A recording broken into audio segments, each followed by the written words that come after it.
This is What the Flock Radio's Birds of a Feather. We are an indie music-focused show rife with witty, fuck-laden, insanely interesting, and unhinged banter. Our thematic submissions will confuse, infuse, and delight you, while our fascinating, fun features fluster, flummox, fulfill, and thrill you. And, well, Christina deemed that I would begin the show, and usually she makes such good calls, too. Her judgment is usually so sound, but I guess we all slip occasionally. However, you do the first self-introduction. Well, as you know, I am the vocalist for the dark alt-rock band Ascent. That's A-S-N-T. Many people seem to take it for a game. Some people never know. I knew for the first time, stuck inside these four walls. Open the door. I am a bluebird. I wish you'd see it's only me. I can forget the airs and graces. You gave me something I understand, but if you insist, I'd like to know. Someone, somewhere, has to know. I'm getting closer. It's the game that matters. Moonlight on the water, she has a rhythm. It's like a relic from a different age. I've just seen another sunset on my own. There is no end. There is no end. Absolutely terrific, and believe it or not, I nailed what you were getting, who you were doing this time, a lot sooner than Metallica. A lot. Really? Yeah, because the opening was from the Wings song "Love Is Strange." Yes. Baby, love is strange, and then and after that, stuck inside these four walls. Forget about it. That was brilliant. And Wings is great. Come on, people, got to recognize John Lennon. McCartney. Wings was a badass group. Absolutely, love Wings. And well, thank you very much, sir. I am humbled by your kind words. Oh well. And I'm Professor P-Soop, international rock legend, radiant savant, and amateur wildlife photographer. And by that I mean I take pictures of ducks with my cell phone. And I am my own spirit animal, I think. Oh, excellent. I think so, too. Yeah. And, well, coming to you via the interwebs from a satellite in the south side of the sky, we are birds of a feather. She's grinning over here. What kind of birds? A lesser-known breed called the North American Sound Chaser. That fits, you know. I love it. I guess this is a public service announcement to all good people who are looking around for something to lighten their mood for a day. Allow us to awaken you to our show. My long-distance run-around approach and Christina's sweetness make Birds of a Feather a big generator of fun. And you and I both know that fun is good for you. So, if you're listening to or watching or doing something that makes you feel miserable by investing 105% for nothing till you're lurching towards the gates of delirium, then certainly yours is no disgrace if you leave it and join us. You know. All we ask is a little time and a word of encouragement. Oh, shit. Tuning into the show could become your favorite ritual. It can happen, but it's your move. She was in on that from the beginning. Yes, you know? I was like, you did not just do fucking yes. Right. Wow, that was fucking brilliant. And I love your take on that. Like, I feel like, it was my idea back in the day, but man, you took it to a different level. I was entirely too serious about it. You make it fun and whimsical. I don't have that. I don't possess that. I wanted to use 5% for nothing so badly. You did. It was brilliant. It was so great. Oh, well, thank you. So here we are, Professor P-Soop, the guy who makes records by himself, and Christina of the legendary, as she said, the yacht rock band Ascent. What's We've up? Never been called that yet, but I guess us and Foreigner, we'll go ahead and go for it. So we're off on another show, and this time I wasn't sick, so I was trying to figure out how to rationalize my lack of preparation. So this time I'm going to go with a fugue state. Yeah, it's just for you Breaking Bad fans, you understand what I'm talking about here. Okay. I'm still in a fugue state, so if anything goes wrong in the show, that's what just so you know, you one-time use only. That's your only get-out-of-jail-free card. Yeah, it'll be something else next time. Yeah, no, there's nothing else. Yeah. All right, so what are we going to talk about on Bird Banter today? What the hell is it? You don't have any idea. No, I never do. I, of course, know. I enjoy that. And we may have to do a little whoosh. We may have to do some whooshing today. Our whoosh sound effect is standing by. It really is. So today we're going to talk about a few, not all, but some of the best Led Zeppelin covers of all time. Nice! And no, there is no heart on this list. That one of those two obvious things. Yeah, it's not there. So, just to set you off on the right foot. So some of these you may not know. So we're going to whoosh. I'm going to let you listen to a little bit, and we'll whoosh a little bit. How about a little bit of it, and we're going to whoosh back. Okay. So the first one is Iron Maiden Communication Breakdown. Whoosh. Well, Communication Breakdown, a la Iron Maiden. That was a pretty serviceable cover. No, it was actually, to me, I don't know what the recording I heard, I don't know if it was live. It sounds live. It sounds like nobody would do a vocal that, mediocre in the studio, but it was okay. I mean, musically, it was very solid. Vocal was good. I mean, if you're going to do Plant wouldn't have even tried to do pretty much that. I mean, it was an almost unattainable vocal on the studio recording. That was Dickinson, right? Mm-hmm. Yeah, it was very, very, very good. It was a very solid cover. I loved it. I was rocking to it. It was great. And you know how I feel about doing any Led Zeppelin covers. I mean, I still am like, I don't think we should have ever done Kashmir, but I've always wanted to do it. But yeah. It's scary to do it. It is, because it's never going to be that good. But I found it very, very good as well. I was surprised by the vocal. Not that I didn't know that he could sing, but I really was surprised by how good the vocal was and that they stayed pretty true to the original. Again, it's nothing in comparison to that, but it's a really good cover. I was actually pleasantly surprised. Isn't it fun when a band does a song that's so heavy that even a heavy metal band can't make it any heavier? Like Communication Breakdown, you really can't do anything with that. Can't. It's proto-punk metal right. from day one, there 1969. Just like this is one of those tangents that I should have caught myself before I made, but it's semi-relevant, so I'm telling myself. But anyway, love that was a good, solid Iron Maiden cover. Wasn't it? Nice work, boys. And as you said, Zeppelin covers being really good like that, I mean, that's a stretch. But, it is a stretch. Yeah. All right, another one is Karen O and Trent Reznor with Atticus Ross doing Immigrant Song. Wow. Ready? Mm-hmm. Whoosh.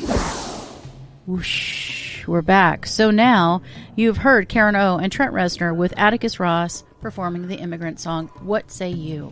Well, once again, a pummeling Led Zeppelin song that pretty much can't be made any harder was given a really amazing and innovative treatment. It's kind of like synthy, but the drums and the synth and the guitars are so heavy.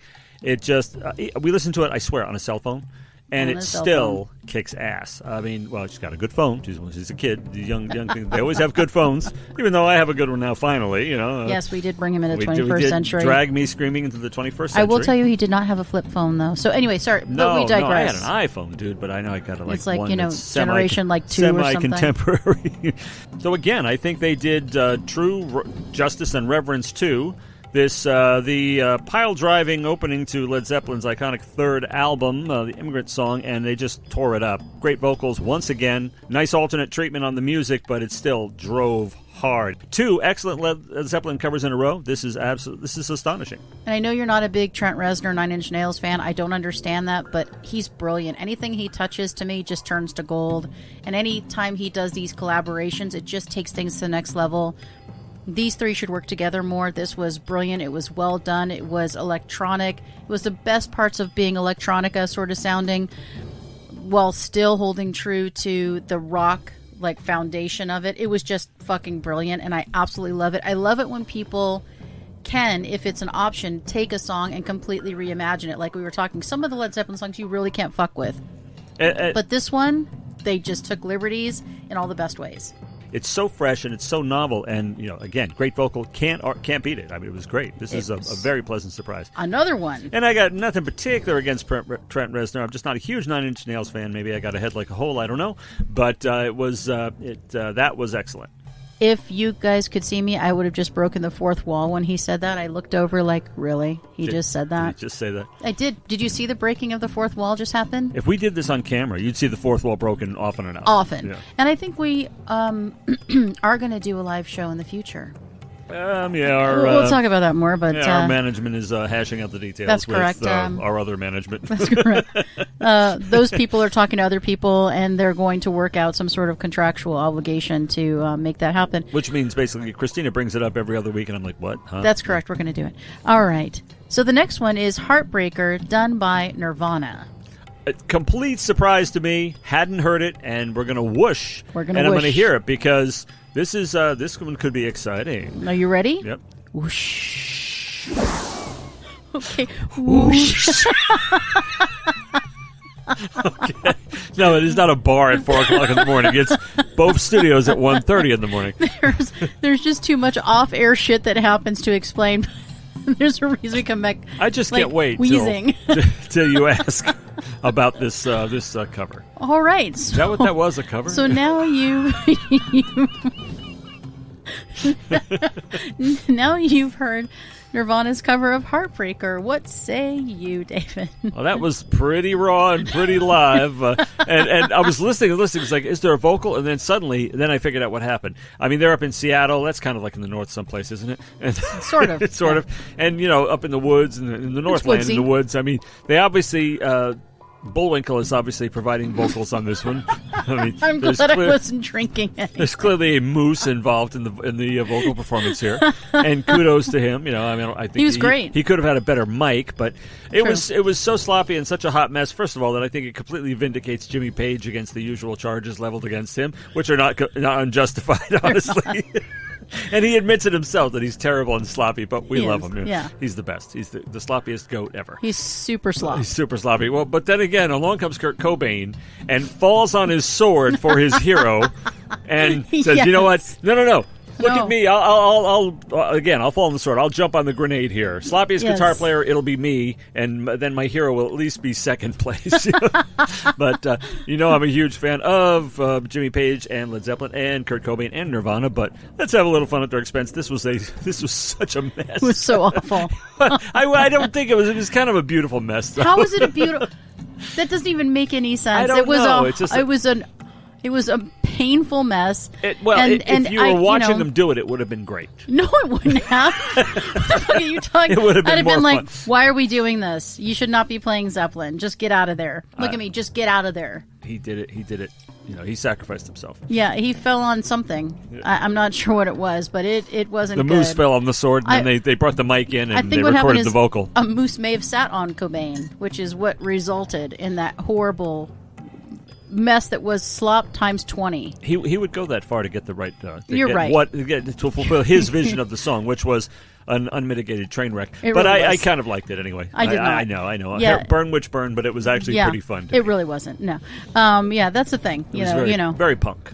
You're like, oh, I hate the Fray, but that was great. I mean, come on. Let's just talk about things. Bullwinkle sings better than the guy in the Fray. Wow. Oh, shit. Ooh, he didn't say that. I might have to pause the show. Which country did we lose? But don't be offended, because we are so grateful to all of our listeners in the places where they listen to us. And if you happen to like the Fray, don't be offended, please.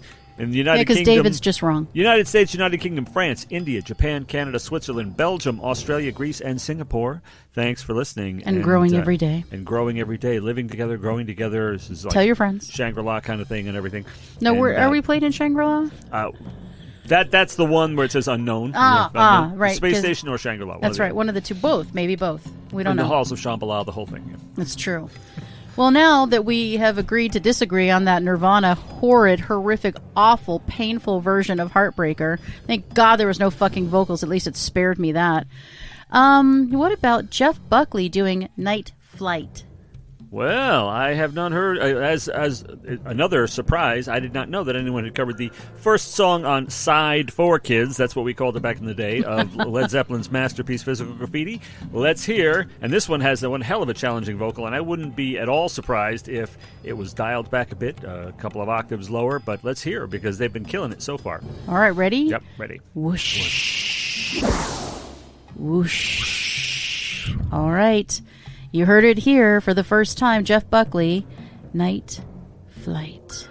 Well, Night Flight. Well, the song after "Don't I Make You Want to Feel Right," it has that easy, choppy rhythm, But I didn't like the way this song began because he was doing that in the beginning, and where it was just kind of floating. The music is floating, and Plant is singing on the original. It didn't seem to work, but once he got into the second verse, it became just a beautiful thing. I wasn't crazy about the way it started, but it ended up being a very fine cover. So that was a surprise. He really pulled it out to the point that it was quite engrossing. So, yay, Jeff Buckley. Yeah, Jeff Buckley has an amazing voice. He's an amazing artist, and he did it on purpose. He flips the script on purpose. He takes that driving and put it at the beginning, and then takes it out of that piece and puts it there to try to kind of pay homage, but also kind of flip the script. And I really think he's brilliant. And he is also the person who sings Hallelujah, the most beautiful version ever of that song. I will let you listen to that later, which is just incredible. He's just this beautiful voice and this great talent, and gone too soon, blah, blah, blah. But I really like that cover. It's completely different, but I like that. I mean, if you're going to do it, you're never going to do it to the same degree of perfection that the artist does it. So fuck with it. Do something different. I try to never do covers the same.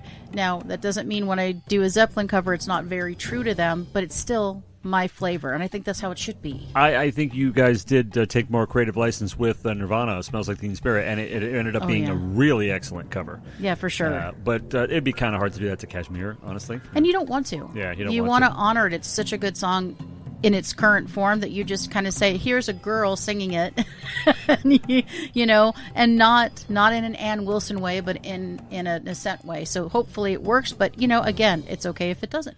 Yeah, at one point, Tori Amos and Robert Plant both together did Down by the Seaside on a tribute album called Encomium. I heard it once and never heard it again, but it was so radically different by Plant's insistence from the original that it was quite interesting, but I honestly don't remember how it goes. But that was unexpected, and like I said, a brief lag time in the beginning for me. I couldn't roll with it, and then it just won me and took me aboard that train as well, and it was a great cover. Well, damn, we're doing very, very well. So we only have a couple more to go because there are so many, but I just picked I just picked a few of maybe my faves and some that I thought you might either like or hate. So the next one is 4 Sticks by the Rollins Band.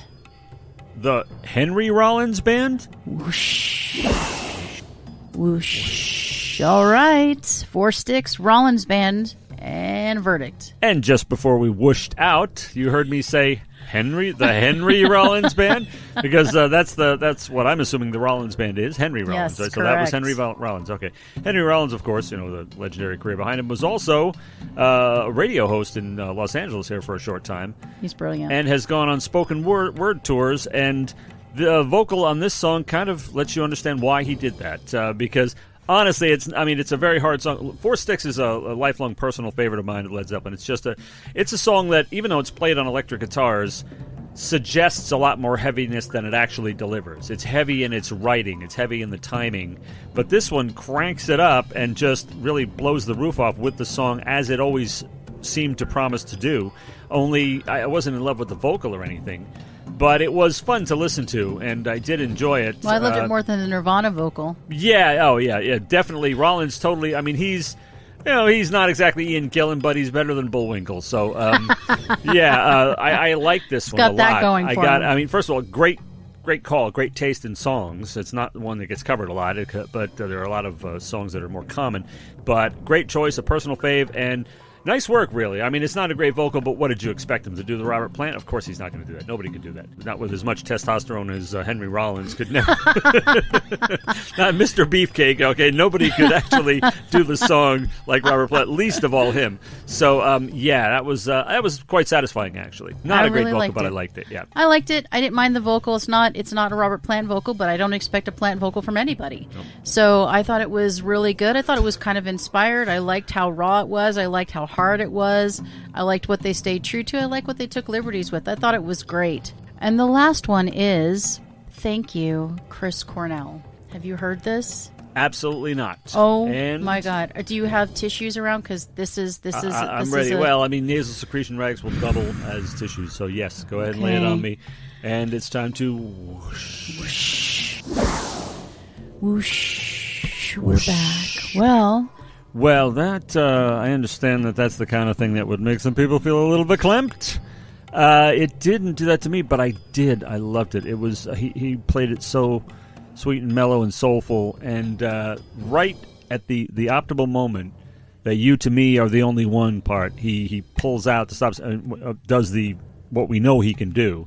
But the range of Chris Cornell, I mean, this is one of the hardest, gnarliest rockers there is, and in Soundgarden and his other acts and everything. But he does this beautiful solo acoustic song here that just tears your heart. It was a great cover, very worthy. I think this is probably one of my favorite Zeppelin covers that I've ever heard. I just like what they did. I just forget that there's an original version and it melts away, and this becomes a Chris Cornell version. Oh, yeah. And they're two completely different things to me. And totally. We were just talking about how the Zeppelin version, moving sensitive ballad or not, has this incredible, driving drum thing with John Bonham not turned down at all. I mean, it rocks along. And Chris Cornell's version was the exact opposite, and it was very stirring because of that, I think. It brought out the beauty and the emotion of the lyrics, because this is just a beautiful love song. Like, it's the kind of love song you wish every man would. At some point, you're like, oh, I wish a guy would dedicate that to me. If I was a little girl hearing that, I'd be like, I hope someday a guy says that to me, It's just the most beautiful love song, and it was done beautifully by Zeppelin. But this man paying homage to a band he loves in only the way he can. And there's nothing like it. It always makes me weepy every time, and even more so now that he's gone. So, what? I'm not facing the mic. Yeah, no, I was doing that because I was thinking. Yeah, look that way to think. I'm sorry, I didn't know.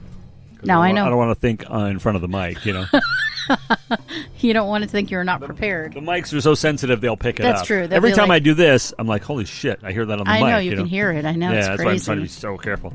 But, yeah, great covers, all of those, actually. Really? I mean, and we only covered 6. We're not exactly on the same page as far as the Nirvana one. Yeah, I'm out. I mean, I would definitely put it at the bottom of the ones we reviewed tonight. I would put it at the not on the list. Not on the list at all. Yeah. Buried, the can that the other ones is in is correct. Sitting on top of the ground in correct. which the Nirvana version is buried. Exactly. That's exactly correct. Well, okay. I think this was a really fun topic.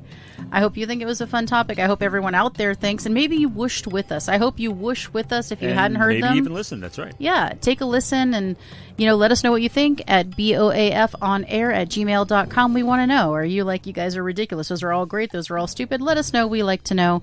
But then what the hell is next? Well, what's next is a segment you're doing. Uh-oh. Yeah, I know. It's getting crazy up in here. Yeah, you YT&Ts out there, young things and tender, go ahead and listen to these songs if you're not familiar with Led Zeppelin. However, that brings us to the portion of the show where I, pauses to look at format, again, state the theme recap. Or recap the theme, or state the theme again via this recap. All right, and the theme of tonight's show is Freebird. Once again, no content or no thematic submissions, really. Requirements or criteria here. However, no punny requirements. No punny. Anyway. We were looking for progressive rock, or also known as art rock, classical rock, or symphonic rock, in which musicians abandon pop traditions and create music for listening instead of dancing. Although those facetious boys in Pink Floyd, you know them, how humorous they are, did release an album of the greatest hits called A Collection of Great Dance Songs. No kidding, Pink Floyd did that. But they push rock's technical and compositional boundaries. Isn't that putting it lightly? They may use instrumentation, usually more typical of other genres, like the flute, the sax, the violin, keyboard, synthesizers of the high-end variety, and they also shirk the traditional 4/4 time signature found in pop. And I'm going to just nod my head and pretend I know anything about time signatures, because you would expect me to, but I don't. Good examples are Pink Floyd, the oft-discussed on this program, Pink Floyd. I love them. I love everything about them, including their lyrical content. And I love them too, Bruce. Don't get me wrong. Mm-hmm. King Crimson, yes, of course. I might have dabbled in them in my intro. Rush, Jethro Tull, Opeth, I don't know them. Porcupine Tree, The Pineapple Thief. Don't know them either. There are this many prog rock bands out there. No, I'm You're serious. outing yourself in.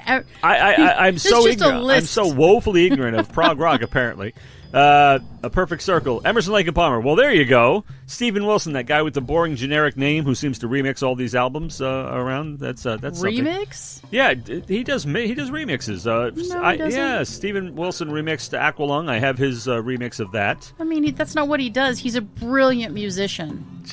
She's literally hiding from me right now. She's got her face buried over on the other side of the monitors there in both studios. There is so much I have to teach you, my friend. Yeah, I know. I don't know a lot of this stuff, but then again, you learn from a walking encyclopedia of these things, Mr. BB. I've also done my homework. I mean, you said Steven Wilson remixes things. That's pretty offensive right there. Well, he does. One time! Yeah, so then Steven Wilson, if you ever hear this, yeah, okay. I'm sure your stuff is really good, Mr. Wilson. Yeah, but you really could have picked a better name, you know. Anyway, so now we go to, after that disappointing recap of the theme, we go to Hell Yes or Oh Hell No, the results. And for this feature, we consider bands and determine if you're in or out. We also ask you to weigh in. We want to know what you think, and we asked you this time what you thought of Joni Mitchell. And I will say both of us really, really thought that this might be more polarizing than it ended up being. You know, I know that she's a national treasure. I know she's a legend. I know all those kinds of things. But I didn't know that everybody seemed to like her. At least all of our respondents said 100%, yes, they like her. Of course they like her. And that was a big thing, of course. Well, while she's a legend, you know, a folk legend, if you will, I just expected more dissension in the ranks. But much more. I mean, especially with the jazz period. You know what I attribute this to? Honestly, I mean, we seldom ever get this kind of result. I think this is just people being afraid, but I want to encourage you listeners to participate in this and be honest, despite the shocking inquisition that surrounded my selection of the Rolling Stones' soul deficient cover of Ain't Too Proud to Beg, where this heretic was essentially forced to recant on air, and Punkeneer promised to dispatch goons to re-educate someone who didn't toe the line about Soundgarden. Don't let that dissuade you at all. Please be honest in your responses. You don't have to fear her. I will protect you from her. Yeah, be honest in your responses, but don't be ignorant. Totally negated. I tried. Okay, I tried. And no one forced you. You recognized the errors of your way, and it didn't take that long. It's just not the same. But I understand that some of you could be fearful. And you could think, well, what will Christina think? And at the end of the day, it doesn't fucking matter what I think. But unless you're right here in the studio with her. Still doesn't matter what I think. But, I just will say, I mean, you can't, you just can't. You suck the soul out of a song. I can't have you do that. But anyway, Joni Mitchell, 100%. And I like Joni Mitchell, I do. I didn't say love. I really, really, really like her. I haven't delved, I think, all the way into her catalog the way that I probably should have. But what I've heard and what people have exposed me to, I do like. It's definitely the kind of thing I should like, because I like very eclectic female singers who kind of do what they want to do. I just don't think that I am as folk-focused as some people who may need to be to really appreciate this. And maybe that's my problem with Dylan's is because I don't have the folk gene. I was not well equipped with that, but I do like some folk. I do, I swear. But I do really like Joni Mitchell, and she would be a yes for me. Would she be a hell yes? No, she'd be a yes for me. Yeah, see, I don't have the jazz gene, although I do like it sometimes. It's the same thing with you and the folk gene. I like singer-songwriters of this sort, and I really like Joni Mitchell, and as I have probably mentioned once, twice, 400 times, that if all she had ever written was Both Sides Now, she'd be a legend to me. I mean, you write one song like that and you're a legend, but she's got lots and lots of them. And I understand her vocals are not exactly, some people's cup of tea. I do enjoy them. Not really, man. Yeah, I didn't think so. I do enjoy them, rather. But, Big Yellow Taxi, come on now. I mean, help me. She's awesome. So a lot of great tunes there, and she's way up there. She's a hell yes for me, for sure. Interesting. Well, I like it. I like that you're a hell yes for the Mitchell. So thank you very much for participating. And now we get to do the thing that we long to do all week, or for many weeks and all the time, and that is introduce you to new music that you may not have heard. And in this case, it's going to be new progressive rock music. And progressive rock is an art form. It's really an art form that I was pleased to find many artists are continuing, and David's going to talk about one of many. Right, from Manchester, England. I just love British acts. From Manchester, England comes a band called Lute, L-U-T-E, as in the musical instrument, which I certainly hope you're familiar with. Though you're not really going to hear a lot of lute in their music, but it is pretty hard-hitting stuff, I got to say. And right from the herky-jerky, not to be confused with turkey jerky, the herky-jerky drum intro and the really edgy prog metal riff, anxiety is the apparent aim of the song here. And it will indeed have you squirming and spazzing and loving every second of it. With its pulverizing chords, shrieking guitar solos, it's progressive in the way that Metallica is progressive. And I think it's kind of like that. It's heavier than your usual, like Kansas used to say. The problem with progressive rock is the rock is missing. Well, it isn't missing here, that's for damn sure. Yes, so I agree with you. I really love the guitar work on this one. It just kicks your ass to me from moment one because of the rock metal prog thing. So you're right, because prog doesn't typically have the metal piece, but this actually has that insert, which I really like the mix. I really like that a lot. And that seems to be kind of a mix that's happening a lot more, so I'll be excited to hear more of that. And this one is driving and menacing and enlightened all at the same time. I was all over the place emotionally listening to this, and I enjoyed the harmonies and the inclusion of a female vocal. It was really nice because a lot of prog, I've noticed, is male vocals, so it's really nice to hear a female vocal. I really did like this song, and I liked this band. And we had many, many prog submissions to choose from. So this is one selected by me from a whole bunch of them because it was really great and, to your point, David, different. It definitely is. This is not your typical... I mean, occasionally progressive rock bands get this heavy, like, yes, on like Heart of the Sunrise. Because they have Steve Howe. Yeah, because they have Steve Howe. But I mean, this is play anything. The heart. This is the hard end of the prog gene pool, and we just love it. So from Manchester, England, here is Lute with Fears.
right, Fears from rock metal prog band Loot out of the UK, and you can find them on Facebook at Loot Band. And that brings us to the feature we know as One-Hit Warblers, and for this feature we discuss a one-hit wonder that rocked either our world or the music world, and when we say one hit, we really have to qualify that, I think. And I know this sounds like I'm going to go off on one of my tangents, because that's pretty much what I'm going to do. But fair enough. Many artists have one distinct, recognizable hit, but it doesn't mean they necessarily never had any chart action afterwards. But if they're much lesser known, or in many cases unreleased at all in the United States, as is the case with many one-hit wonders, we're kind of overlooking that and we're counting it as one hit. I mean, if there's only one song you can think of. It's interesting when looking at the lists of one-hit wonders that there are sometimes household name iconic bands and artists whose success was largely off of the mainstream Hot 100 style charts, and quite a few actors, too, who dabbled in music but were primarily concerned with their successful motion picture careers, like Bruce Willis and Eddie Murphy. I like Party All the Time. I'm sorry, that's a good one. Yeah, she's shaking her head over here. I like that one. It's fine. But it was adorable at the time. My girl wants to party all the time, party all the time, party all the time. The egg was getting some cobwebs on it over here. Wow, look at that. The egg's been grabbed it out. Growing dust on the shelf there for many weeks now. Well, today's one-hit warbler was an actor, too, and first, also. After 2 years and 250 episodes of an Australian soap opera called Neighbours, properly spelled with the silent U, Natalie Imbruglia launched a recording career in a huge way. Her debut album, 1997's Left of the Middle, featured the international super smash that I'm sure you all know, called Torn. The album itself sold 7 million copies, making it, get this, the biggest-selling debut album by an Australian female singer, surpassing that even Dame Olivia Newton-John. Torn itself received 3 Grammy nominations, and losing out in one category to Celine Dion's My Heart Will Go On. Blame Canada. I mean, I'm sorry. It's a good song, I guess. Beautiful song, but... Imbruglia herself is involved in writing most of her songs, but not this one, not Torn. Nope, it's a cover. Yep, it was written by the members of a group called Edna Swap. And if that's a real word, the meaning has got to be a lot more wholesome than what my mind is conjuring up. For Gross. Who performed it. You made me go there. Who performed it live for a couple of years before recording it. It was covered in Swedish, unless I'm mistaken. It was recorded in another language. I believe it was Swedish. And then again by another English-speaking act before Natalie Imbruglia took a crack at it and broke it wide open. And not surprisingly, as her lovely, soulful voice melds perfectly with the haunting lyric.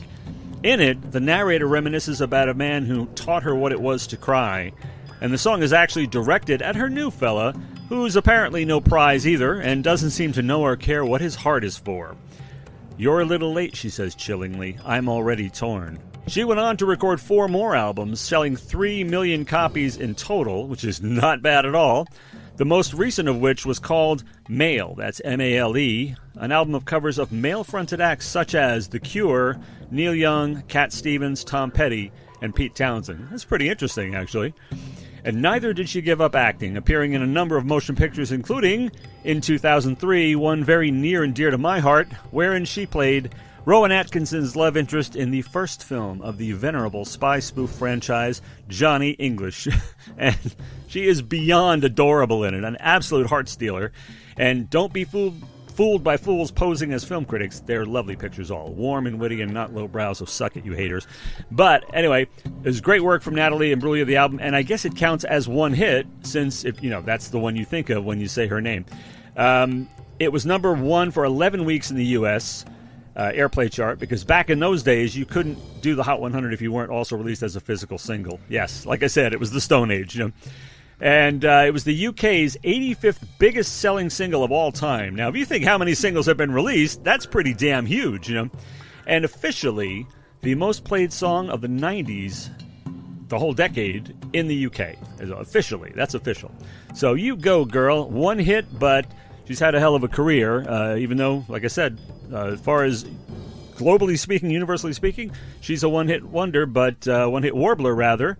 And a very fine one. So, what do you think about that, Natalie, or that song? That song was very popular, when I was younger. I thought that would have been your jam for sure.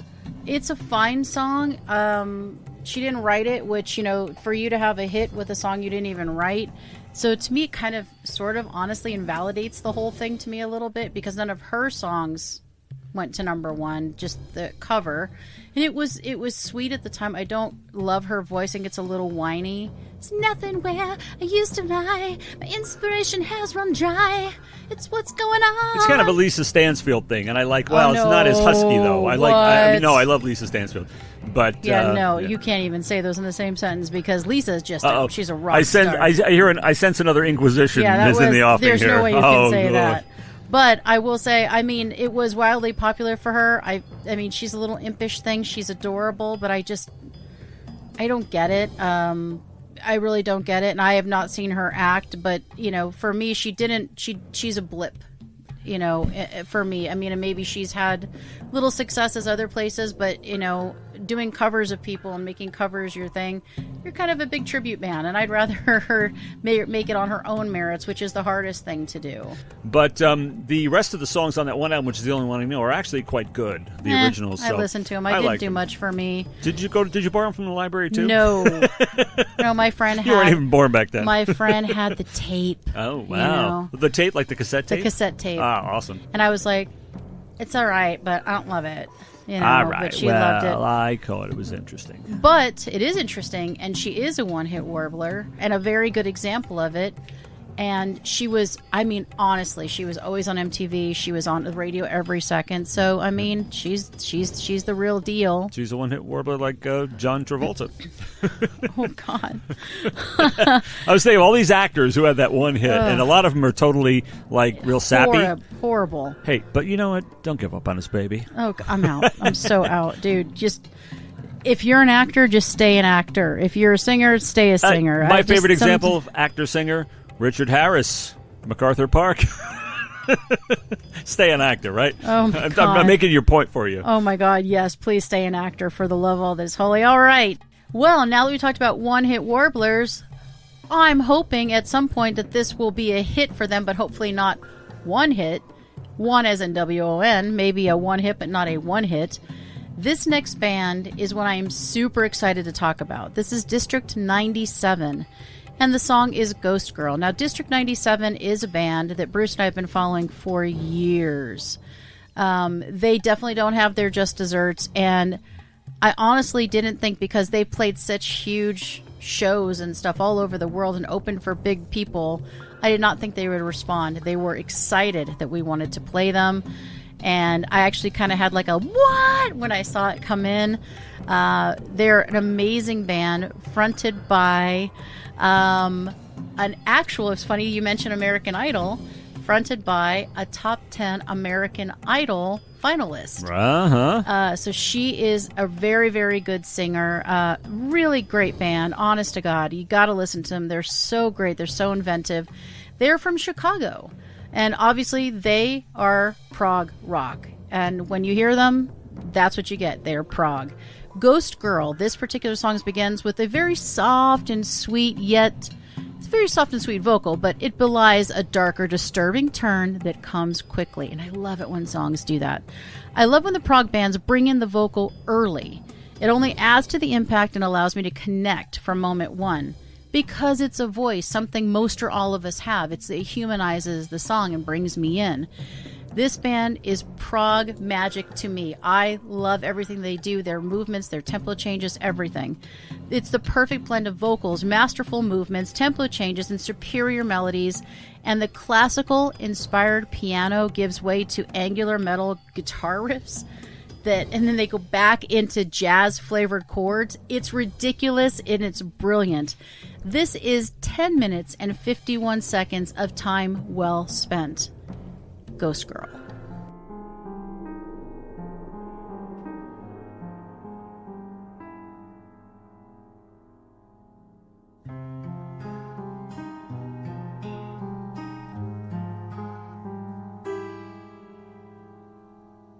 Mother, oh mother, I just can't explain.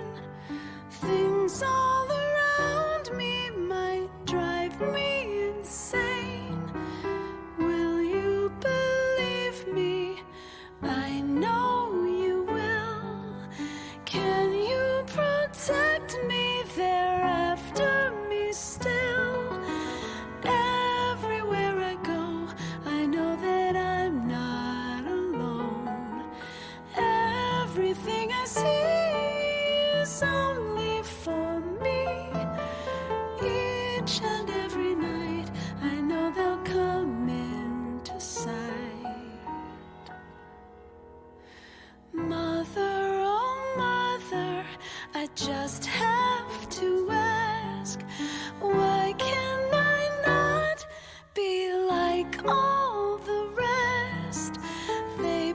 so freely. They have no cares, and all the while I have a secret to share.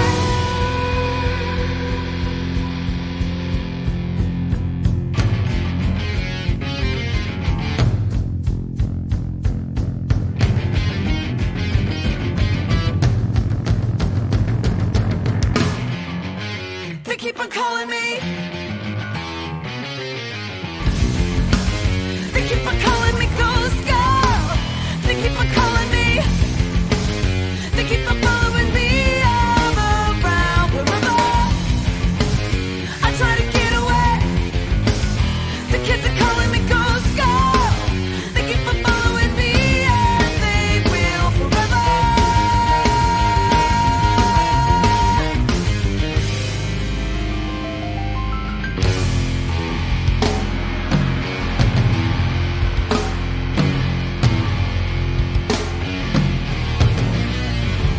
Their bodies are on the ground, but their souls are hanging round. They got nowhere to go now, so they play with me. They know only I can see them. Nobody can believe what they cannot see themselves. They keep on calling me. They keep on calling me ghost girl. They keep on calling me. They keep on following me when we're not together.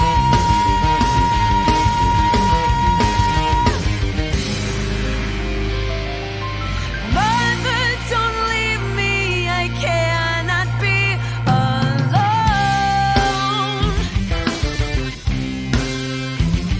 I cannot recall when my life was just my own. These visions create incisions from an unknown source. Baffled and laughing, the doctors shake their heads. There's no explanation, just accusations instead. But mother, she knows what to do. Sometimes she sees them too. But lately they haven't seemed so harmless at all. Yes, lately they seem to claw at the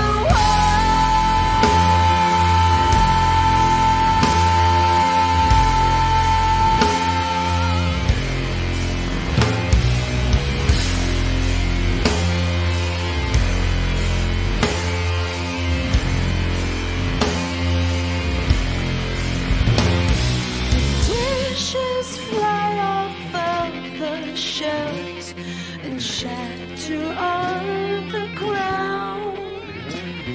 The bookcase has been overturned. I cannot stand the sound. The TV flickers on and off, and static fills the air. A foul stench that chokes your breath lingers everywhere.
Okay, well, that takes At us 3 o'clock in the to morning? No, I don't need to make coffee. Forget-Me-Nots. All right, and for this feature, review couples that make or made music together. And this is my first time doing this new feature. You did it initially, and now I'm doing it, and I am super excited about this because the couple I selected was Paul and Linda McCartney. Oh. So, their story is a really great story. They met in a club in London, and he was celebrating the completion of a little record you might know, Sgt. Pepper's Lonely Hearts Club Band. Just a little one. No long biggie. ago. And she had traveled to England to work as a photographer. She was a photographer. Well, she was an Eastman, as an Eastman Kodak. Yes. Yeah, So she's a photographer. Yeah. And he invited her to the next club that he was going to, and she surprisingly accepted. So that's where their love story began, in a club. Oh my God, how cute, right? You think, oh, there's this big meeting and she was, photographing him. No, they were having a drink, and it was perfect. Wings was formed in 1971 with Linda following his breakup with the Beatles and the completion of 2 solo albums that he had. So it was very cute because Wings was formed very shortly after they met. Well, not super shortly, but shortly after they met. And here's the interesting part. Why did they form Wings, right? Because he kind of forswore getting into a band again. He's like, fuck that. That sucked. That didn't end well. Well, he loved working with her. Mm-hmm. And this is the reason he wanted to be in a band again. Oh my God, tears. Wow. I mean, holy shit. So he taught her to play keyboards. And they went on to create 7 amazing albums. Ram in 1971, which yielded Uncle Albert. 1971's Wildlife didn't yield any big hits, but, it kind of fell flat, unfortunately. But the good news is 1973, Red Rose Speedway yielded My Love, which is a very sweet song. In 1973, Band on the Run, Jet and Band on the Run, obviously title track. 1975's Venus and Mars, listen to what the man said. Venus and Mars Rock Show yielded 2 great hits and obviously really created, I guess their permanent place in like the kind of the music lexicon. Really incredible stuff. Then they went on to do 1976's Wings at the Speed of Sound and Silly Love Songs and Let 'Em In. Somebody's knocking at the door. Somebody's ringing the bell. Say what you will, you love those songs. Oh, I love them. I love them both. I think I love them everybody both. does, 1978's London Town with a Little Luck is what came out of that. In 1979, their final album, sadly, Back to the Egg, Getting Closer, was what was the big hit of that particular one. Sadly, as we all know, Linda McCartney died in 1998, and they were together for more than 30 years in life, love, and music. And there's just the most beautiful thing. So as Linda was passing away, obviously he was there, and he was just giving her beautiful images to think of. And then she just quietly passed away. How beautiful to be so in love and to be able to be there together, when that love of yours leaves. And he said he cried for a year after she died. Yeah, I always thought those two were just the sweetest, and it was like their love was so clear. And I loved Wings, and I loved the fact that they played together. And the only time they were ever apart in their entire married life, 11 days, was in the jail. In the jail. It took jail for him to not be with Linda. They were so sweet, and I love what they did together. And he credits her with a key hook break, whatever musical term I don't understand that you call, in the classic Bond theme, Hello, Live and Let Die. There's this funky little thing with tricky keyboard chords, he says, that what does it matter to you? He says she wrote that part. So, I mean, that's a really big part of the song that, absolutely brilliant, immortal, one of their best tunes to me, Live and Let Die. And so, but I always thought they were just wonderful, lovely couple, and it's so great that they work together. They have an incredible body of work, and I really, it broke my heart when she died because I knew how sad he must have been about that. Yeah, I mean, absolutely, and it's, I think it's a dream of every musician to have a band with their significant other, to create something with their significant other. So the fact that she didn't come, to him into his life as a musician, and he's like, I will teach you to play this, but we must create things together. I love working with you. how beautiful is it? You hear all of these marriages and all of these relationships that break up, and they're like, oh, I couldn't stand being with that person another second. Oh my God. You know, oh, thank God I got to go to work during the day so I could be away. All they wanted to do is be together. I mean, there's something so beautiful about that, but it is definitely a couple we won't forget. And while he's happily married now, I mean, the love affair and that life of love and the music it yielded is just unforgettable. So, another exciting part of the show is not just the features. No. We're more than features. We're so much more than that. We are about the indie musicians. And again, this time we have selected progressive rock as our theme, as David announced early in the show.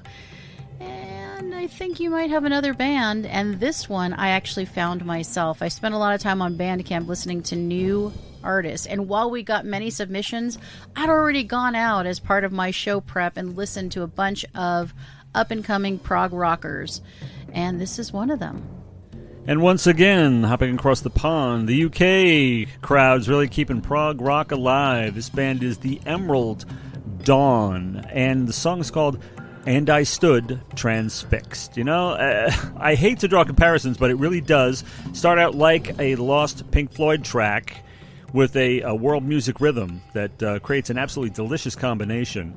And I mean that as the highest praise for a couple of minutes. And then around then there's this really dramatic and yet very organic tempo change. It sounds perfectly natural somehow, with some really tasty saxophone exploration. And then it slows back down for some bass fun. And around 4.5 minutes we get, surprise, vocals. And Renaissance Celtic-style female vocals, too, which I definitely was not expecting. And then what sounds like some really dreamy flute. And then a few minutes later, things get nice and heavy and intense for a couple minutes. And then back to dreamland. And right around the time you're thinking, this would be really perfect if there was an eloquent guitar break right about now, along comes an eloquent guitar break. It really doesn't seem it, but the song is 15 minutes long, and I sat transfixed, and I'm sure you will too. But what about you, Christina? What did you think? I am absolutely in agreement with you, and I am living for the sax in this song. It reminds me a bit of the sax work on Black Star, which I'm absolutely just smitten with. It took me so many places. Each movement opened something else in me. I swear, I just was along for the ride, and it was a beautiful journey. The flute was perfect. Yes. An underused instrument today, but a huge player in prog bands, old and new. And at 7 minutes and 45 seconds, it takes a delicious turn. It's dark and it's tasty. And the synth work is remarkable and is used to perfection. Nothing overdone, nothing underdone. It's just perfect. And I love the understated vocals. They add another layer of complexity and release. I absolutely love this band, and as soon as I started to hear the first few notes of this, I was in. I listened for 15 minutes, and I honestly, that song could have been another 15 minutes, and I would have been in. The Emerald Dawn is really amazing, and I really highly recommend everyone go listen to them. Even if you're not into prog rock, trust me, they'll turn you. Yeah, this might absolutely be the one to turn Gateway you. drug. Yeah, gateway drug.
All right, now that you're converted to Progianity, that was, once again, the Emerald Dawn with And I Stood Transfixed.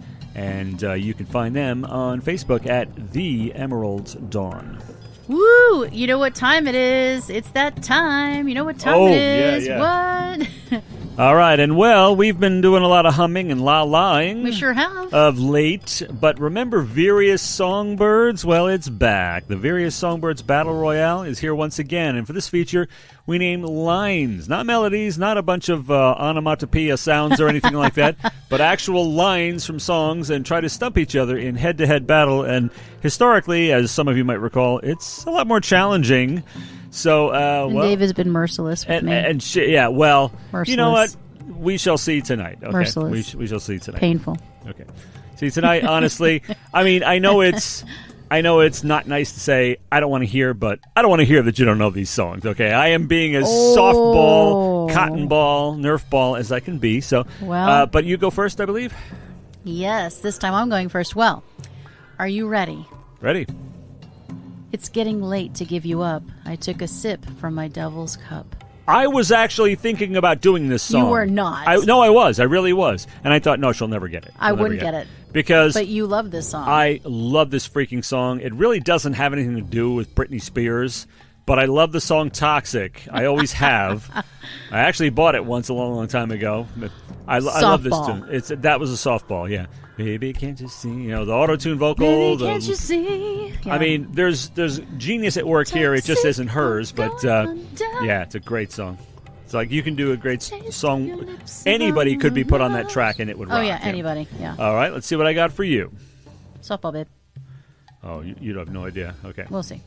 All right. Said this Are you before. ready?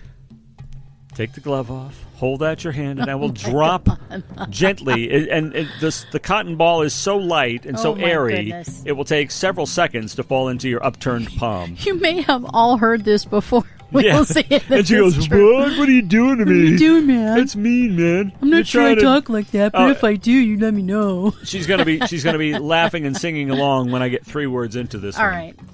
Well, I was there and I saw what you did. I saw it with my own 2 eyes. I saw it with my own 2 eyes. Oh, shit. Do the first line again. That was only 2 lines. I was prepared. There. I was prepared to give you more. You know? I was there. I saw what you did. I saw it with my... I know this song. So you can wipe off that grin. I know it's all been a pack of lies. Wipe off that grin. In the Air Tonight, Phil Collins. Thank you. There you go. See how soft that was? Fuck. I was like, oh my god, I know that song. No stinging from that one. No, there was no stinging. We'll see if you spank me with the other ones. All right, are you ready? Mm-hmm. Yet I still recall as I wander on, as clear as the sun in the summer sky.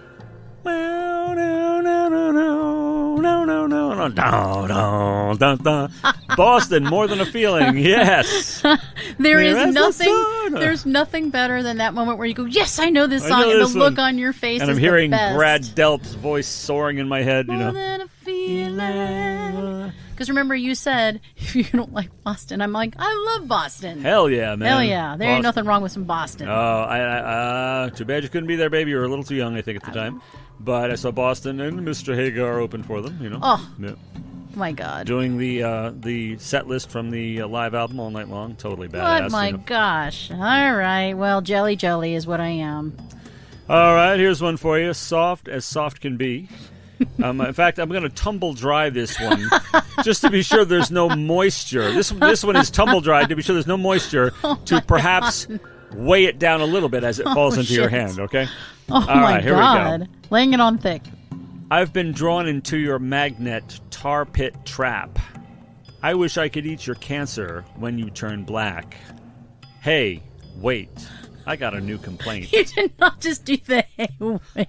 Yeah, it's only 3 lines, you know. Hey, wait, I got a new complaint. Hey, wait, I got a new complaint. Forever and dead. Heart-shaped box Nirvana. See how benevolent I'm being tonight? No one's out to get you. This one time. We'll see, there's still 2 songs to go. Who would hurt such a gentle lamb? No one's out to get you. Okay. Okay, well, we'll see what happens with the next one. I was slaughtered in cold blood in front of the audience many times. We're going 2 for 2 here. All right, are you ready? Yeah. Gotta concentrate. Don't be distractive. Distractive? What the hell? Yep. Spell check that fucker. No, it's right. Distractive. It's actually a word, distractive. Yeah, I guess it is, isn't it? Yeah, okay. It's certainly not commonly used, so they get kudos for that. The old firm with Radioactive with Mr. Veteran of 1,000 bands, Paul Rogers, and one of my favorite voices Mr. ever. Jimmy Page. Yeah. There was nothing that's going to compare to the Boston moment we just had, but that was a pretty good response. I liked that. Okay. All right, let me see. I'm anticipating trouble here. This is where the whole honeymoon is over at this point. What the fuck? For some reason, I'm thinking, based on what you've told me, you should know this. Okay. So I don't want to hear it. No, I'm not going to say You better dial that down. A million lights are dancing, and there you are, a shooting star, an everlasting world, and you're here with me eternally. I should have given you that line and another one from another part of the song, because it is a tough one. It's not long on words, this song. A place where nobody dared to go. I know I should know this. I'd sing it, but that's like giving it. That's a defeat. I'm sorry, I really thought you'd get a place where nobody dared to go. Oh, okay, yeah. Now, I'm sorry. if it was a hummingbird, I would have got that. Yeah, exactly. There were other ones that would have worked as hummingbirds, but I ditched them. But I really thought this one would work with the lyric only. I am sorry. Okay, the next one, don't worry, you will get the next one. So I believe, in my heart of hearts, is with complete sincerity. All right, so this is the last one for Is It. So here it is. Can't say this line without laughing. One of those. Oh, it's okay. It's probably Kiss. Okay, yeah, okay. No, I laugh all the time at those, but no. As sure as Kilimanjaro rises like Olympus above the Serengeti, I seek to cure what's deep inside. What? Wait a minute. Hold on a second. It's just that I'm trying to reconcile the fact that there's a song that has the word Kilimanjaro in it. I mean, you made that up, right? No. This is April Fool's. Right? No. Okay. Kilimanjaro, I can't think of in a song. The Serengeti was mentioned in a song by Will Smith, but it's not that. Okay, this is my defeat. The reason I picked that is it's the weirdest line yes! ever. But it is the line that everyone goes, "Oh my god, I can't." Why did you have to put all that? And it's song. It's like ba ba ba ba ba ba ba ba. It's like the one super huge line. Oh wait a minute. It's somebody weird like Peter Gabriel, isn't it? I'm defeated. Tell me. It's Toto by Africa. Oh no! Of course it is. I hear it all the time. The Serengeti. I mean, like it's like so of course, fast. I heard that just a couple days ago. I hear it all the time. It's on some Spotify playlist that gets played at work all the time, so I hear it often. It's wow, that's why really I thought badass, you would certainly, and you go, "Oh my god, I it's should the have, lamest but at least, line ever." At least it'll keep us even. At least we'll have 3 because you're gonna get this one. Okay, I've heard. I that got before. 3. You got 2. This is gonna be your third. Okay, go on and hold her till the screaming is gone. Go on, believe her when she tells you nothing's wrong. Human is gone.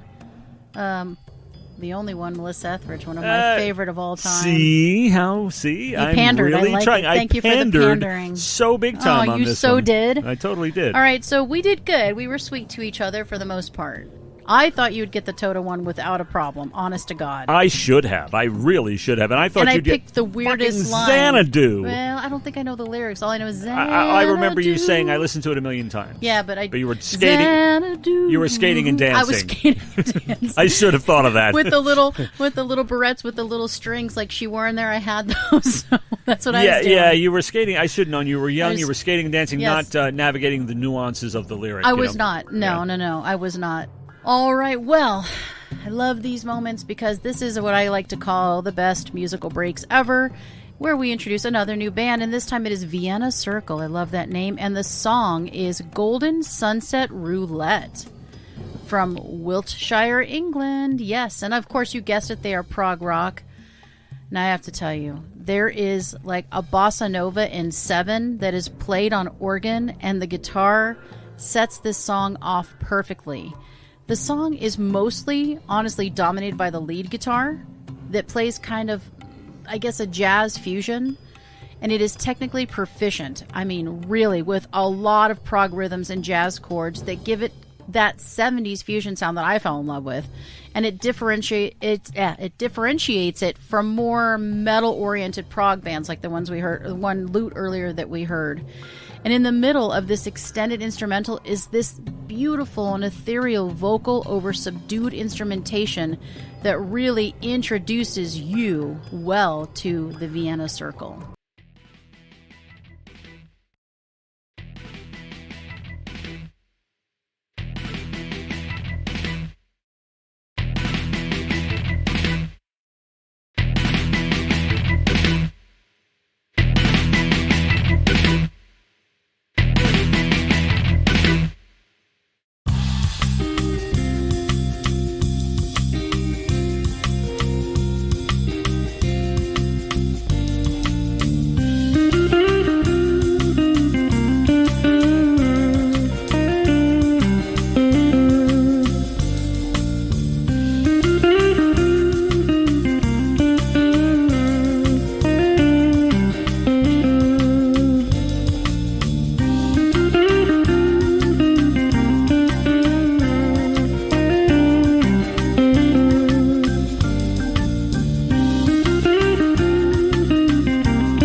I'd give my all to her, and we drive up into the sunset with no regrets.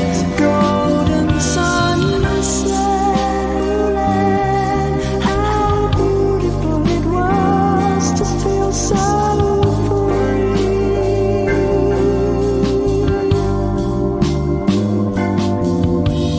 On the horizon, the sun always shining. Our senses were overgrown.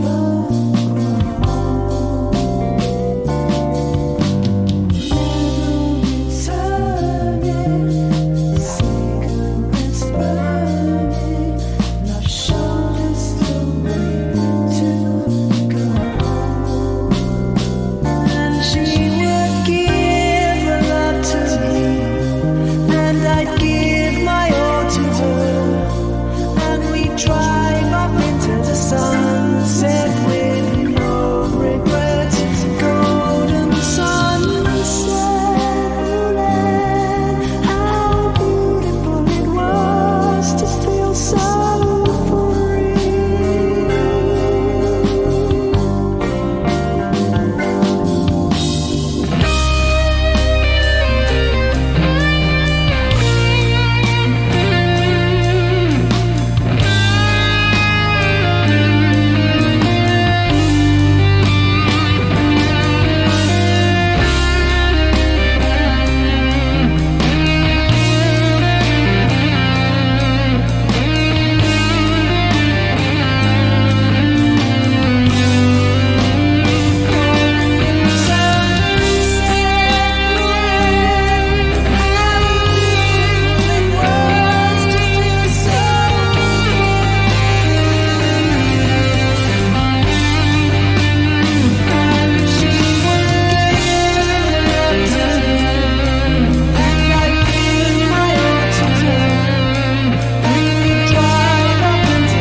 All right, that was Vienna Circle, and you can find them on Facebook at Vienna Circle Band.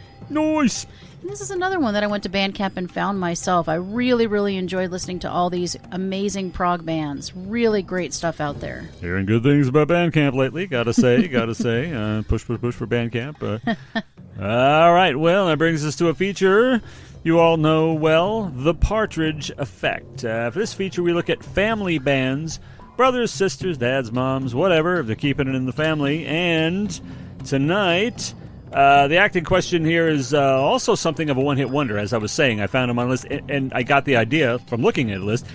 And I feel like such a doofus because they should have been the first one to come to mind as I've seen them twice in concert. Uh-oh. What the hell? You know? Hello? Well, yes, there are three brothers from the middle of nowhere, which was the name of their major label debut, Tulsa, Oklahoma, to be specific, which turned out to be a big hit for Isaac, Taylor, and Zachary Hansen. Yeah. I know they're not called Hansen, Isaac, Taylor, and Zachary Mbop. It's Hansen. Mbop. Now, think what you will of Mbop. I love that song. Yeah, hell yeah. It's a great song. The Hanson Bros are no product shrewdly contrived by some record label to divest preteens of their parents' money and set them shrieking at a concert venue near you, although Lord knows they did that. This is a real band. Isaac on guitar, Taylor on keyboards, and Zachary on drums, who write and perform all their own music. I mean, sure, they're not a power trio, and they do have some musicians fleshing out the band, but at times in concert, the three take to the stage by themselves and play a set on their instruments or huddle around a mic and lay down some truly gorgeous harmonies. And I gotta hand it to them, the band evolved and adapted admirably to lead singer Taylor's deepening voice. And starting from these, you get that Michael Jackson thing happening, starting from that second album, began to produce considerably more mature material, which, really should impress anyone. Some respectable hard rock and some raspy ballads that would make the Replacements proud, along with some accessible pop and soft rock, too. The concerts I attended with my first wife's daughter, who was too young to go to a show unsupervised, were really high-energy affairs that I loved every minute of anyway. And the one in Los Angeles featured a pleasant surprise when blues traveler harmonica ace John Popper joined him on stage to howl along on a tune that he also played on the original record. And, of course, having to escort one of these typical boy band fan age girls to a show, I might have ribbed her a little bit about the youth of the group at the time, because they were very young at the time. I might have referred to them as the Clearasil Kids, or fair. It's fair. It's fair. Totally fair. Upon finding out that leprosy actually has a name, it's called Hansen's disease, and I would say to her, "Well, you figure that would be like acne or something." Oh, shit. Imagine me teasing a younger person. I mean, that doesn't happen. It doesn't sound ever. like me at all. I've changed so much. I would never tease a younger person now, unless we're doing a show together when it was absolutely necessary. She can be destroyed regularly. Right, regularly. Yeah. So, I missed the last couple of releases. I really should go back and check them out because the Bros keep it real, they deliver the goods, and they're a real family. They don't just play one on television like the Partridges. Come on, girl, there's a song that we're singing. We were singing this earlier. Come on, get happy. We were actually out doing this. Loving is what we'll be bringing. We'll make you happy. We go traveling together. Spread a little love and then we keep moving on. That's right. Something always happens whenever we're together. We get a happy feeling when we're singing a song. We knew it perfectly before when it wasn't 3:30 in the morning. Yeah, I think we're a little tired. I don't know. Getting a little tired. But actually, I'm being a little unfair because Shirley Jones and David Cassidy are actually mother and son. They are. So it is a family, really. I mean, just the rest of those people who don't play or sing or do anything, they just it's like they're window dressing. 1/6 of the family or some shit. So I suppose they could have done the Partridges themselves. Anyway, Hanson, I'm a fan, if a bit lapsed. You're a fan from way back, and you know what? Remember, I'm a legacy fan. But you've got that whole thing. If they have one great song that you love, you're in, and they had Mbop, so you were in regardless. Yeah, they got You just got to reconnect with them. Good stuff. Yeah, good stuff. Great, talented. Loved them from the beginning. I mean, I think at the beginning I was like, oh, look how cute they are, and then I was like, oh shit, these kids can play, and Taylor can sing his ass off even after his voice changed, and I really think that they're a great band, and I think Mbop was adorable. I love that it's just something that they said, and it was like kind of a family thing. I think that was fucking adorable. So I like Hanson. I'm not saying I'm like, oh my god, I love Hanson. They're fucking great. I think they're adorable, and I'm totally in. And not adorable because they're kids, adorable because of the kind of music that they'd made that I fell in love with. I mean, you may say Mbop cheese, but I mean, honestly, it's cheese. The Beatles could have done Mbop and nobody would have said shit. I would have said cheese.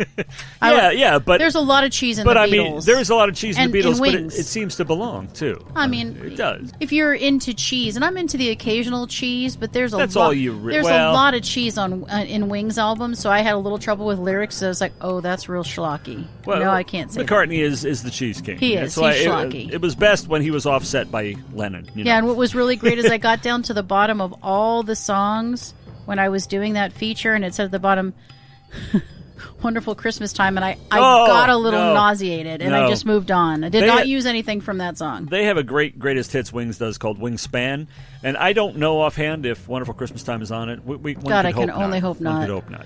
But hey, it looks like here on the format you got to do a couple of things, so I'm gonna Yes. I'm gonna put my feet up here and Well, feel free. I certainly have put you to work today. So there is one last song, and this is last but certainly not least. And this is by a band that was called Space Cream. I do not believe they are together anymore, but this is a worthy entry into the prog rock top 5 here that we have selected. And this song is called Feel the Light. Now, this band was comprised of 2 people that you are familiar with. One is Savannah Pope, oh yes, and the other is Paul Booten, also known as Paul Lovecraft. oh, I know those folks. Yes. Mr. Burn the Earth and Yes. Savannah Pope, who was our guest on Butterflies and Hurricanes. Yes. Exactly. And they wrote this song together I had quite no some time idea. ago, and they played it live. They are from LA, and this is modern rock with prog moments. And I just, before I even knew who wrote it, because I had to ask Paul, who wrote this?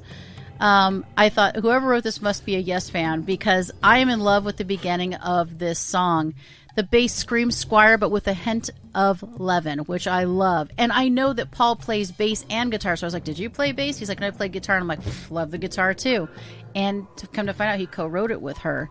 The staccato rhythms in this song create so much tension, and it is unexpectedly released when it kicks back into the transcendent chorus. It's so great at the very end. And Savannah Pope's vocals, they are mythical occurrences to me that cannot be confirmed and are certainly not of this world. She goes past the rafters and into unknown territories, honestly. Listen to the end. You have to get all the way to the end. You will not be sorry, and you just may feel the light.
Okay, that was Space Cream, and you can find them still on Facebook at Space Cream Music. Now, just to let you know, Paul Lovecraft continues to do some solo work and collaborations with others, and Savannah Pope is still out making music.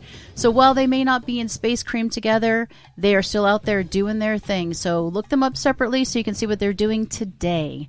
Well, my goodness, I can't believe I have so much going on here, but I do. I am now doing a preen break. And for this feature, we discuss bands that broke up, why, who started it, and the fans they left behind. And, Shattered, you know? Yeah, shattered. Just completely and totally devastated.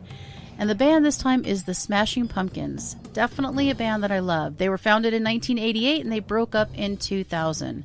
Now, the main reason for the breakup was cited as Billy Corgan's controlling ways. Now, anyone who has worked with somebody like that, I think Trent Reznor has been kind of called controlling and that kind of stuff. So, I mean, it can really tax you, especially if you're a creative musician and you want to take creative license with things where you want to have a say. Yeah.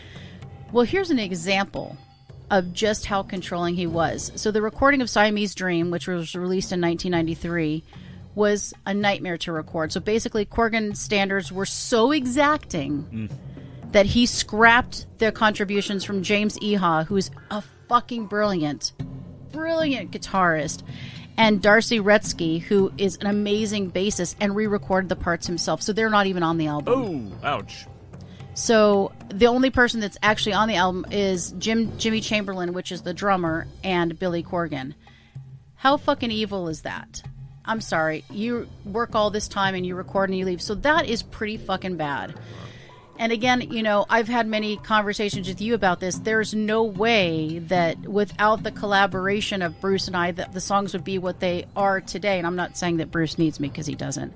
But what I'm saying is they wouldn't be what they are today, because there's a, you know, he gives me the melody and I take liberties with it.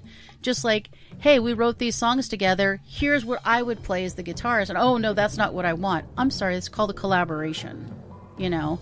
So I really find that very sad. But additionally, so that's just an example, right? So Darcy, the bassist, said she was having, at the time, a nervous breakdown, 30 panic attacks a day, and she didn't even know what day it was. That's how stressed out she was.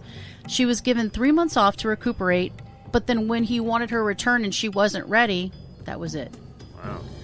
So Corgan says Darcy was fired because she was mean-spirited and a drug addict and refused to get help. So whether or not that's true, they didn't talk for 17 years. Wow. Okay, so that's pretty bad. Now, James Iha played a show in LA in 2016 with the Smashing Pumpkins. And in 2016, Darcy says she considered a reunion with the band, and they talked for the first time in 17 years in 2016. So, but get this, 2018 comes around, and she announces that she will not reunite with the Smashing Pumpkins, but shares that she received a contract which was then rescinded.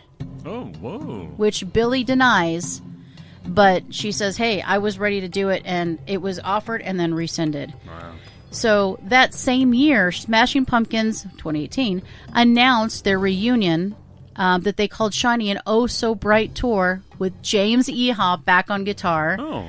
And Jimmy Chamberlain, along with Bates and Schroeder, to fill in the rest of the band. Now, James Iha, notably, plays guitar in a perfect fucking circle, and he's a beast. He's so good. What a loss. Well, obviously, Corgan's loss is a perfect circle's gain, because when we saw them live, he just ripped it. He's just amazing. So, unfortunately, Smashing Pumpkins don't appear to be getting back together in their original state, but it sounds as if the band dynamic may have been the cause of some of the personal fracturing and ultimately the breakup of the band, but at least we'll always have those early albums. I don't know much about Billy Corgan, but you look at him and you picture, okay, this is a guy who could drive somebody insane. You know, just for some reason, what happens with bands is so strange, and sometimes they're bound together in strange legal circumstances, but they never talk again. You know? Right. Well, it's too bad, because what James Iha and what Darcy Retzky brought to the table was amazing. But if you're too much of a dictator and you have this narrow focus of what you want, then you're going to shut other people out. And you know what? Then you should be a one-man band or a one-woman band and do your thing. and just leave the nervous breakdowns and shit to somebody else, because I wouldn't work with anybody like that, and I don't know many people who want to, even if you are Billy Corgan. I don't want so to sad. deny the visionary genius of a visionary genius, but they can drive people nuts and basically get along with no one at times. It's just too bad because, you may have a vision, but allow other people to make it a reality and to allow it to breathe. Yeah. That despite all his rage, he's still just a rat in a cage. It's true, aren't we all? Aren't we all? Well, that's enough from me. No, it isn't. It is. It's just too much, actually. It was a little too much me. But who else is there? You. Oh, me. Okay. Yes. Oh, I'm ready. I think after that lengthy reprieve there, I think I can muster up the wherewithal to introduce the new theme for the next show. We have to give you something to do, so we need submissions, folks, and we're going to do some more Freebird for you. And we're talking about throwing the gates wide open really? here. Metal up your ass! Woohoo! Heavy. You did the metal up your ass thing again. Well, yeah. I mean, I didn't make it up. Later, it's just saying, We need some more metal up our asses here. I don't need any metal up my ass. I'm good. Heavy metal is a genre of music inspired by American blues music in which people began to exploit the characteristics of the electric guitar to create louder, more discordant sounds.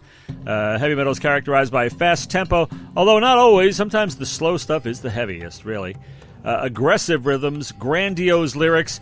As one witty rock critic once said, songs about dungeons, dragons, and their dicks, But it's not all that. But they were kind of like lampooning the that sort of band, the Ronnie James Dio thing. Yeah, no, I mean, some of the descriptions of what metal is were pretty kind of offensive. They're like, it's about violence and drugs. I'm like, no, it's not. What is wrong with you? It's not about anything, I'm like, it's a sound. It's not a theme. There's not like, the theme for all metal is violence. What? Yeah, what? No. Yes, it's true. People who are drawn to Norse fantasy role-playing things and everything do tend to produce a lot lot of metal. Potentially, yeah, but but there's a lot more to exclusive. it too. No, certainly not. But that's going to be your field if you. There it is. But so there it is. Metal, Freebird. As long as it's metal, we'll take it. We don't care what it's about. No. Dungeons, violence, dragons, dicks, violence. Yeah, we don't care as long as it's metal. Dick metal, right? Dick on. Metal. We're not gonna metal judge. up your dick. Ouch. As long as it's metal, which works best, obviously, according to the old T-shirts and sayings that used to go around as a suppository. So that's your new theme. We're looking for some submissions, and we expect to get them. We do. So, break out your metal. Tell your friends. Metal. Tell your family. And now, now, as if we didn't have enough sadness on Winging It tonight. Now here comes another sad part. You mean Winging It 7 days ago? 7 days ago. That's what I mean, 7 days ago. Yeah, sorry.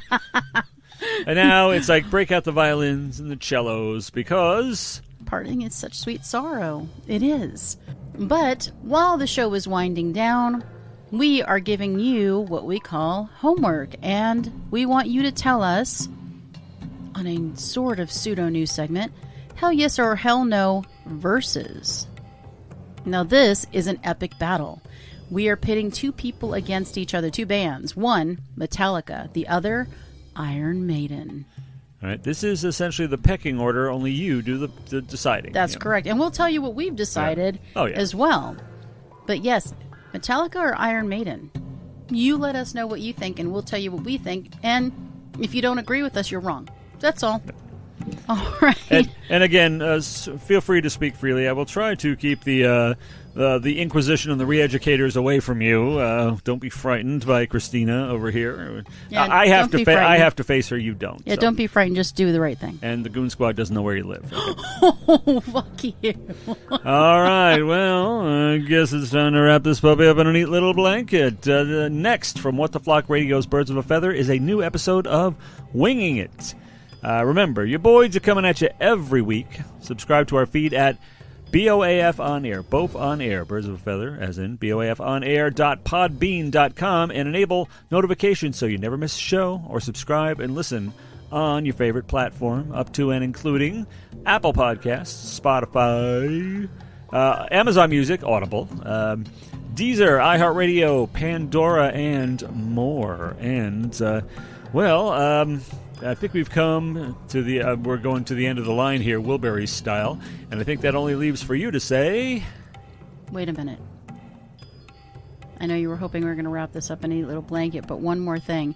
Before we go, I want to thank Bruce for picking all of the features tonight. I asked him what he'd like to hear as one of our number one fans, and he picked all the features tonight. So thank you very much. You made my job easy, and what a great show. In other words, he's officially doing much more for the show than I ever did. So, oh my God! Oh my that's God. my take on it. That's not what I was saying. I didn't say you were him. saying that. That's my thing. But that's one thing. Not I can't think of anything. But okay, well, whatever it is, I at least passed the buck over to you with that, and that only leaves for you to say, let's get the flock out of here.